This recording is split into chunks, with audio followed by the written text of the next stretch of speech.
Ladies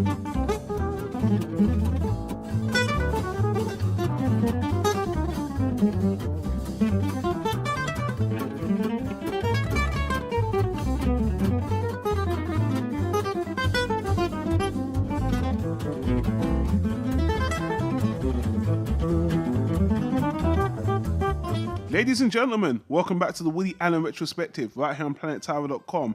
I'm your host, as always, Donald Wonder, and I'm joined by my good old buddy, my co-host in arms, my European American diaspora, Simon Rad. You could have just said the man with the golden throat, because man, oh man, I got a sore throat today. Yeah, you don't sound so good. And I like that, because I'm going to be attacking you in this discussion. Guys, I'm joking. Yeah, a fight with a handicap, right? Let's get to it. If you were here last time, guys, you did obviously notice we spoke about one of Woody Allen's most acclaimed movies, Match Point. I do want to apologize because we did have some audio echo because I was using different piece of equipment. It was good enough. Guys, if you were here, well, if you weren't there, on the YouTube card, on the YouTube channel, on the page, I put a link in the description to go back there. Don't forget, these Woody Allen discussions are part of a massive retrospective we've been doing for almost a year to the date. Go there, go to WoodyAllenRetro.com where we've got the whole archive of all these other discussions. We've just been hitting these reviews. Guys, we're moving forward with these spoiler discussions. Yes, guys, we spoil these movies, so most of you guys already know that, and you don't care. You don't even watch a lot of Woody Allen movies. You're here for the general conversation with the two movie schlubs that do not work for Rotten Tomatoes. And on that note, we're going to push ahead past Match Point to a movie that at the time it came out was a bit of a surprise to people. And I'll let Simon. Are you well enough to do the introduction? Do you want me to do it, or do you? I can do it. It's fine. How does the saying go? Peaks and valleys, isn't it? Yeah, man. Yeah. Well, it's time for another valley. At least for most people, I bet. So we're 1 year later, 2006, and the movie's called Scoop. And as the title suggests, it's sort of a mystery movie tied in with a bit of investigative work in journalism and a murder mystery by a serial killer based in London. In fact, I would bet that at one point the idea to set this in old school London with Jack the Ripper was thrown around, because the backdrop of the whole story is some dude going around killing short-haired prostitutes one after the other. I think he did a movie like that before called Shadows and Fog, actually. Which I like. Yeah. But this is just set in London, so sure. Why not? Maybe they couldn't get the money because it's set in present day for the time. Anyways, cutting things short and straight to the point, Scarlett Johansson returns, and it's very refreshing because you appreciate that Woody went without a muse for like 10 years. Mm-hmm. So he's kind of back on the ball with rehashing some of his old concepts in a fresh format.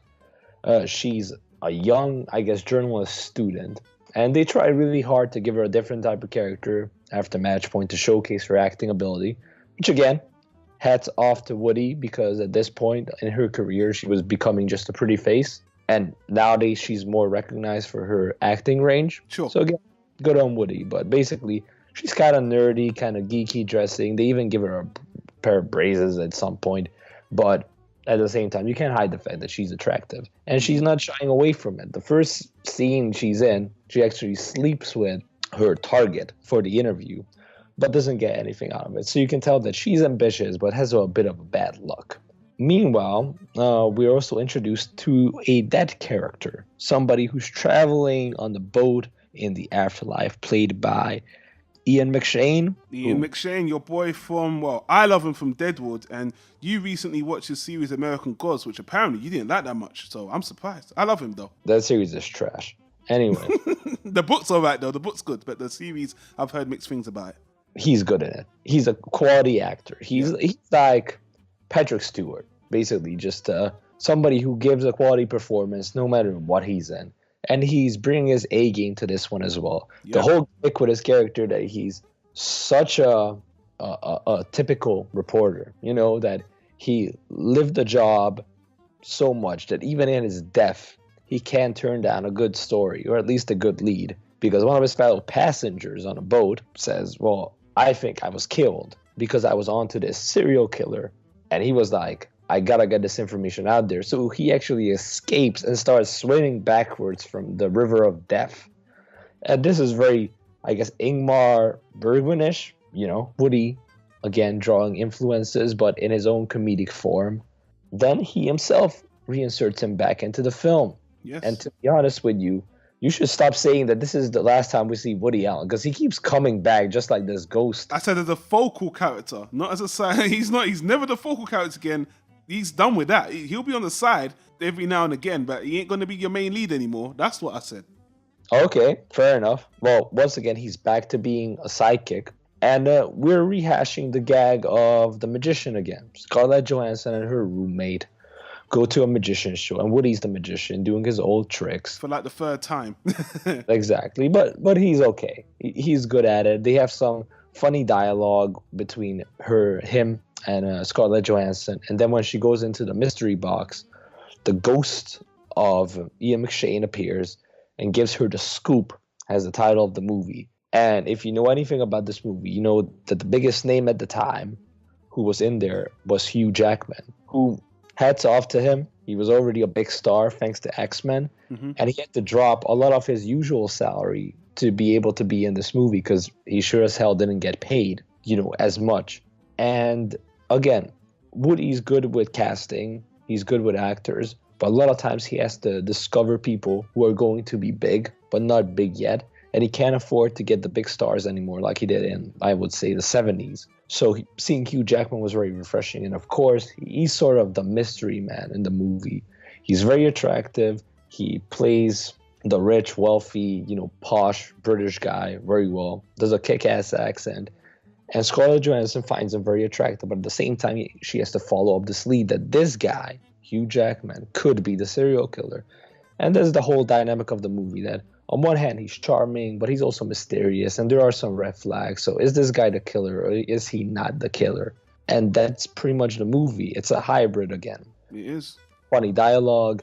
We have some comedic elements, but it's also a crime film. And, I'm a sucker for that. I always like when Woody does things in the crime genre. And it's, from that perspective, a logical follow-up to Match Point, at least from, I guess, what the studio thought the movie's going to be. But they were in for a shock along with the audience, because this ain't nowhere near Match Point. This doesn't have the focus or the ambition of high quality. This is Woody on autopilot, and it's fun, and I'm sure he did his best at the time for what he wanted to achieve. But this is a bit of a snooze. You know what, man? Simon, what's your, actually, let me set this up a little bit for you. What was the movie Woody Allen made right after Annie Hall? Annie Hall. Yeah, after. What was the one movie he made after his masterpiece? I love that movie. That was, as the New York Times called it, a riveting journey into the spirit of the human mind. Yes, Interiors. Interiors, yeah. Yeah, and again, he's done it again with Crimes and Misdemeanors. What a clean movie, one of his best. What came after that, Alice. And again, Match Point. What came after that, this. Like you said in the beginning, ebbs and flows, peaks and valleys. This movie, let me put it to you this way. I do not like Manhattan Murder Mystery. It really annoys me. This movie, to me, is Manhattan Murder Mystery 2.0. It's got a better angle with Death and Ian McShane, fantastic actor. But again, Woody Allen and Scarlett Johansson are doing this. Is it not the same way him and Diane Keaton were doing it in Manhattan Murder Mystery? Now here, it's a little bit better because they got the death element and they got better actors, more things to play with. But it's more the same. I mean, it's like I don't mean to be harsh, but he has a lot of screen time with Scarlett Johansson, and he's doing his shtick. And Scarlett Johansson's fantastic. I'll speak about her as an actress in a minute, but she's playing Woody Allen as well. They're both playing Woody Allen archetypes right off each other to the point where she's even got the circle glasses, the circle rimmed glasses he usually wears. His one's black rimmed, her one's is gold rimmed or whatever. And seeing Scarlett Johansson play that Woody Allen archetype is fantastic because I don't think we've ever seen a female do it. And she's delivering the lines well. It's a good role for her. But in terms of the actual story, it's just been there, done that. And watching this movie for a second time, there wasn't a lot it gave me. I mean, just like the mass audience watching this movie for the first time, you come from Match Point, you come to this, And as a Woody Allen fan, I find it possible, but you're still frustrated coming off such a high to something so mediocre. I tried to think, okay, how could this? What did Woody mess up in this movie that could have made it great? What potential did it have? This movie reaches full potential. There's not much he could have done more. The only real criticism I have for the movie is that Ian McShane, such a great actor, I wish he kind of swapped place with Woody Allen and had more screen time, because again, just like Alec Baldwin in fucking Alice, he's a character, a ghost character that comes in and out of the movie. It's like, damn, this guy's so good. Why is he in more of the movie? He's a great fucking actor. Now, Hugh Jackman is fine. Again, he's playing against type in the sense where he's not Wolverine at all. He's such a soft and nice guy with a nice accent. And is he the murderer? And it's comical seeing him play that nice guy through the whole movie. But it's boring. It's dull. And honestly, it's just been there, done that. It's not great. The cinematography is fine, but Match Point was better. And honestly, after the first half an hour of the movie, you just wonder if there's going to be any kind of special X factor or any special element to it. There's no twist. The ending is predictable as hell. He didn't really try. I would have really appreciated some kind of curveball. Woody didn't throw one at all. When I was watching the movie, I was looking at Woody Allen and I was like, you just wanted to play off Scarlett Johansson. And not in a creepy sexual way. He just wanted to act with her. And that's what you're getting most through this movie for me. Woody Allen and Scarlett Johansson acting off each other. Everything else is just more the same. And even me giving that dynamic praise is saying something, because the movie's fucking dull. And people really was pissed off with this movie. Mostly not because of the movie itself. It's just coming off such a high of Match Point. They're just like, really, Woody, really coming up with this? So for me, it's a big disappointment. But as a movie, it's not terrible, but it's very dull. Well, to play devil's advocate a bit, I mean, I watched it with my girlfriend, and we had fun, and I think she really enjoyed it because of the female lead. Like you said, this is a female version of the Woody Allen on-screen character archetype, and the jokes work for that, and there are some funny moments, and with that, seeing her unravel the mystery and a lot of things from her perspective as a female heroine, again, all exciting. I can see, if you haven't seen all of Woody Allen's filmography and you're not coming off of a great movie like Match Point, if you're just walking cold, you can enjoy this movie. Again, it has that Woody Allen element of, wow, I didn't know all these actors come together to make a movie. I didn't know somebody, made something through BBC in London with these actors about this subject matter at this point in time. It's just special. I think that's the biggest praise you can give most of Woody Allen's movies, that they're special, they're unique to him. What kind of took it down a few notches for me, that his cinematography, that movie he did, Anything Else, was beautiful. And I felt like right after Manhattan, he started to kind of, feel like if his movies look too cinematically good or aesthetically pleasing, it feels fake. It doesn't feel organic. We heard him refer to it in character in the movie Hollywood Ending, that he likes foreign cinematographers because they have a certain vision and a certain way of shooting things that make the film look organic. He mentioned similar things in the interviews he did in movies like, Wild Man's Blues? Yeah. So I understand that in the 80s, when he had like his depressing phase after Zelig and Broadway Danny Rose, where he did all those dramas and all the suffering and all that, why he would choose to start filming movies like that and experiment. He had some very good moments as a director. I even thought in September, the way he got around the limitation of shooting everything in the house was very good. Mm-hmm. But at this point in time, we've seen him do better. We've seen him do better as old school Woody Allen with movies like Manhattan and Annie Hall, where the cinematography is gorgeous. And we've seen him do better recently with Match Point, where he was more focused, or with Anything Else, where he worked with a different cinematographer, has a different style, and it brings a different sense of quality to the film. Here, this is a murder mystery, and the poster that I'm looking at right now looks really interesting. You have the card that's the kind of the signature of the villain, of the serial killer. You have Hugh Jackman and Scarlett Johansson kind of romantically playing off of each other. Nice dress code. They're opposite colors. Hugh Jackman is dressed in black. She's dressed in white. he's upper class British, he's like a lower class American, and so there's a lot of things to play with, a lot of intrigue that could have made this movie more exciting to watch. But outside of a few bits and pieces, like there's a really good shot of Hugh Jackman looking creepy just by picking up the phone. That was good, right near the end, yeah. Yeah, so again, Woody can do great things as a director, but most of the movie is just standard. It's like, okay, we're in a garden, it's a garden party, Woody does his card trick jokes, then Scarlett Johansson and Hugh Jackman walk for a bit and exchange dialogue, and that's it. Not much happening there. The ghost element is just simple fade in, fade out. You don't get to see a lot of the boat, which is very Ingmar Bergman-ish. And yeah, I just thought for something that's like, you know, an exciting murder mystery, there's not a whole lot of excitement there. It's more focused on the comedy. I did like the last act when they start to figure out things and Woody's character puts together the actual final murder case. I thought, yeah, the mystery in terms of the murder element is written fine. How it was committed and how he puts together the pieces and finds the clues, that was all good. But like you said, what happens to his character is foreshadowed way early on in the film when he talks about, oh, I don't drive because of this. So when he gets in the car, you're like, I know where this is going.